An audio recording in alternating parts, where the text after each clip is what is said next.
Good morning. Let us discuss today the 19th January 2016 newspaper. The first article is related to the gun culture in the United States of America. The second Constitutional Amendment Act in 1791, it has provided for the right for every citizen to hold a gun in America. Later it has led to many untoward consequences. More than the number of people killed in various acts of violence, if compared to the number of people killed through gun violence is many times higher than others. In this context, recently President Obama has proposed an executive action to control the firearms in the United States of America. The major things in this are: there shall be clear background checks for gun ownership. The funds for the federal agencies will be improved who are involved with the enforcement of the gun laws. Improvement in the treatment of the mental health conditions. Development of smart gun technology to avoid the accidental firearm deaths. So these are the four critical points which the President Obama has recommended for. Now, in this context, you can view this article from the negative impact of the lobbyism. The National Rifle Association is a strong lobby against any restrictions on the use of the gun. Their argument goes like this: the best way to stop the growing terror with gun is to make more people to have the guns with them. More good people having the gun can counter the bad people who are using the gun for a bad cause. And they also suggest for the mandatory training for all the children and students in the schools and colleges, churches, everywhere, so that the country can become much safer place. So their argument is more the guns in the hands of the people and more is the safety on the roads and on the public spaces in the United States of America. And they also oppose to restrictions in the public spaces for the use of the gun. So the Donald Trump, he was talking about gun total restrictions will be lifted with regard to the gun-free zones in concerned. So in this context, it is also taking a new turn these days. That is a religious turn. A National Rifle Association is arguing the Islamic terrorism is posing an existential threat to the American faith and freedom. It means American faith is equated with the Christianity. So it is posing a threat to Christianity. So we need to have something called as a strong gun culture to oppose this growing religious extremism. So if you see San Bernardino incident, most of the people downplayed that particular act of incident. The reason is this: most of the people in America, they die because of the gun culture rather than the misuse of the guns by the terrorists. So in this context, the gun or else whenever a terrorist event happens in America, there is a huge growth in the buying of the guns. And this year is exceptionally a highest growth in the gun. That is almost 23 lakh new guns are being sold in the United States of America, which is too big. So these need to be avoided, not to repeat the incidents like as San Bernardino and also the killing of the church innocents in the North Carolina, etc. Now, India-European Union Free Trade Agreement. What are the challenges over here? The first one is European Union wants to export the automobile, that is Volkswagen and all these companies, they want to export the automobiles. And French wants to export the wines and spirits into India. They want the duties to be reduced on these luxurious cars and the more expensive wines and spirits. So what India wants, generally always argument will be like this: the West wants the relaxation on the luxury items and also relaxation on the movement of the capital.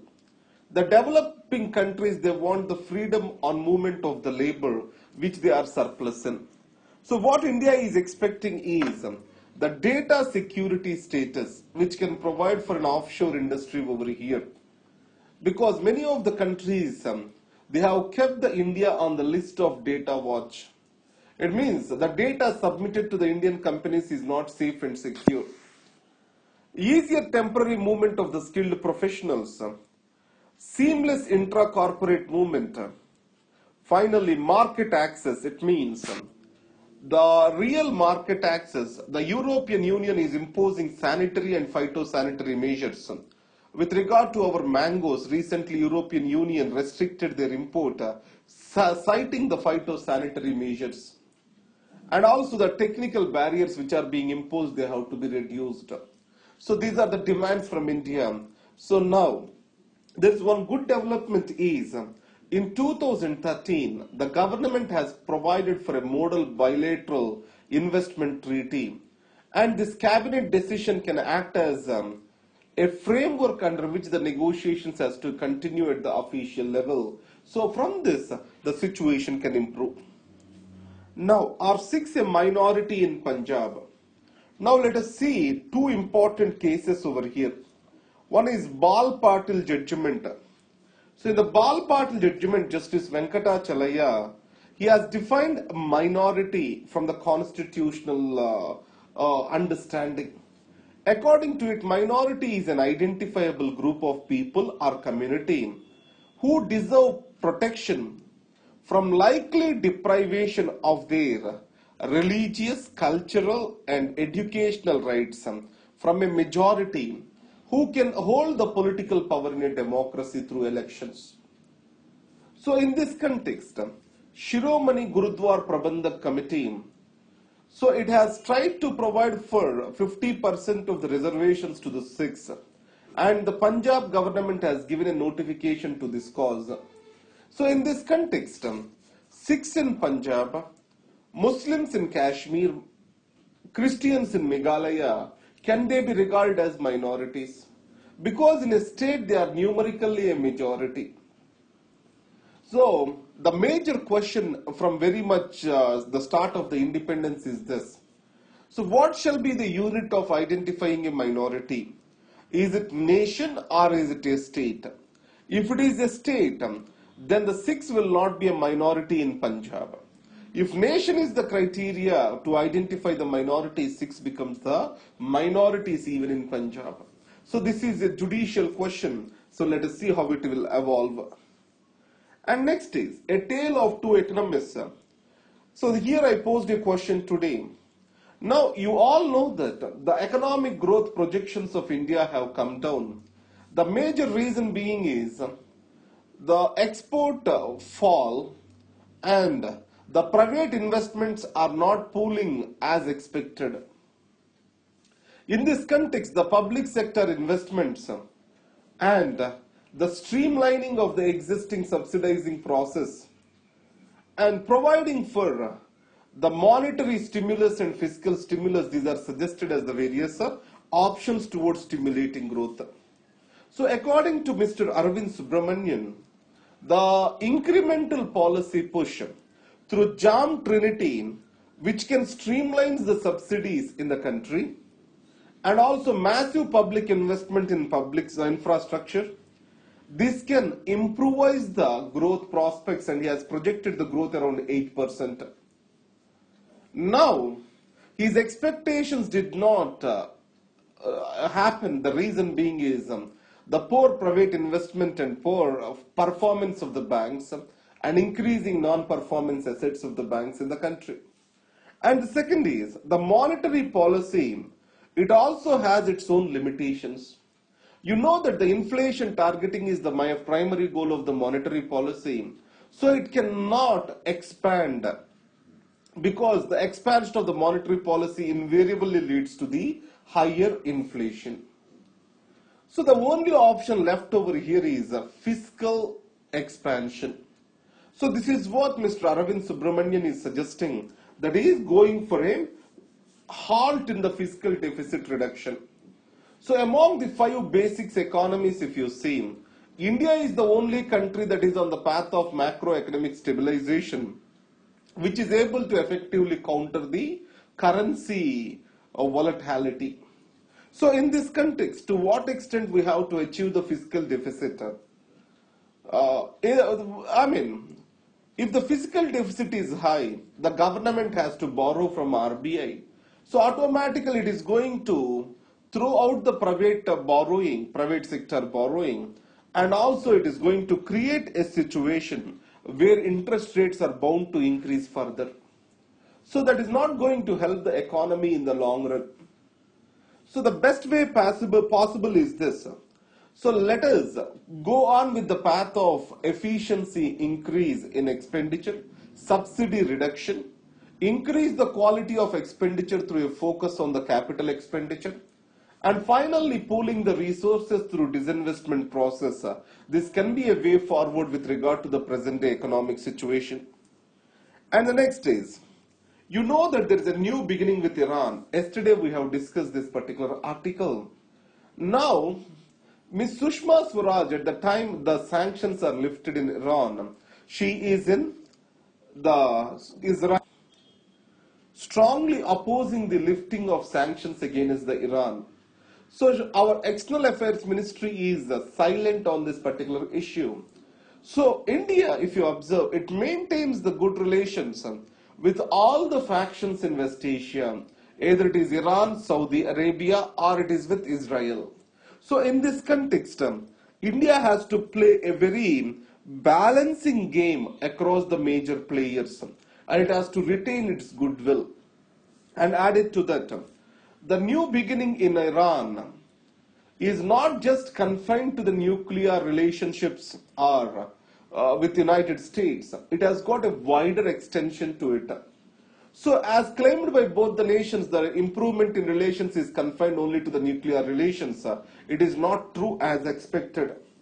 So in this context, India has a definite advantage with the energy security, and also in bringing in connectivity with Eurasia, Central Asia, everywhere through Iran. The international north-south transport corridor, access to Central Asia through it, and also the Afghanistan, which provide for the newer opportunities to India. So India has to get ready for this particular moment.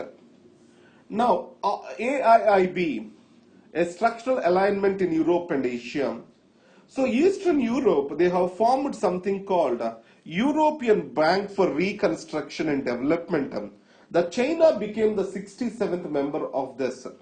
With AIIB, Asian Infrastructure Investment Bank, new developmental bank, where China is playing a major role, it is going to redefine the financial architecture of the world away from the control of the World Bank and IMF. Now, if you take the specific situation of the AIIB, though United States of America has strongly opposed to this, many of the allies, the South Korea, Australia, Germany, everyone have joined the AIIB. That gave an impetus towards the China's role in the international financial architecture. And second thing is, yuan, in China wants to internationalize the yuan as a global currency. Now in this context, finally AIIB decided to dwell or use the do transactions in the United States dollar itself. So the major aim of the China is to channelize its excess foreign reserves in the country. Previously it was spending them in the buying the United States bonds, which are yielding very low interest rates.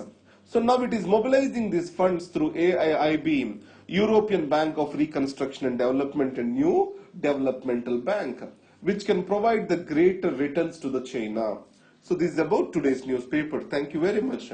All the best. I have corrected your answers of yesterday. So in the night, I will correct these answers. With regard to the posting of the answers, the correction of the answer itself is taking 2 hours for me. So it is crossing 11 o'clock. So sometimes it is getting delayed to post the answers. But I have to find how to balance the time. And I will try to give you the model answer. But don't wait for the model answer. You start writing your answers. Thank you very much and all the best.